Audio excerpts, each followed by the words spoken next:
The Guest. So these filmmakers that made The Guest made You're Next before this, and even though it was super hyped up, I didn't really enjoy it as much as everybody else.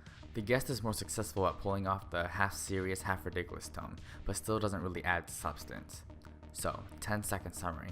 A super attractive dude shows up on a grieving family's doorstep and offers to help out. All is not as it seems. So the super attractive dude, Dan Stevens, is awesome in this role. He just eats it up and goes all out with the sinister acting. There's great acting all around, even from the two younger characters, who didn't suck. The Guest looks really good. The cinematography and visual style is beautiful with really steady shots and 80s throwback color palettes. The action is never shaky and confusing. There's always clear spatial reasoning. Speaking of the 80s, this movie is a parody of a bunch of 80s movies, homaging the likes of John Carpenter and The Terminator. It replicates the tone and look with the blue and pink shades and adds a lot of humor and fun to the movie. It's not too self-serious. Oh, and the soundtrack is amazing. It reminded me a lot of Drive actually. The synths blare in the background while an action scene plays out and it just feels like really fun nostalgia.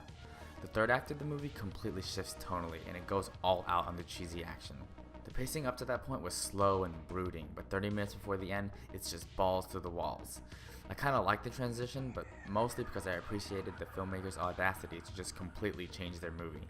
I can see how this can turn off some people though. It probably would have been better if it was just consistent, choosing either the slow vibe with a more satirical tone or just dumb cheesiness with a tongue-in-cheek humor. So the characters are pretty surface level and there's not much of anything to bite into besides looking for tiny Easter eggs or homages. So if you're looking for a fun movie to watch with your friends this Halloween, I'd recommend it. If your friends happen to be girls, I highly recommend it.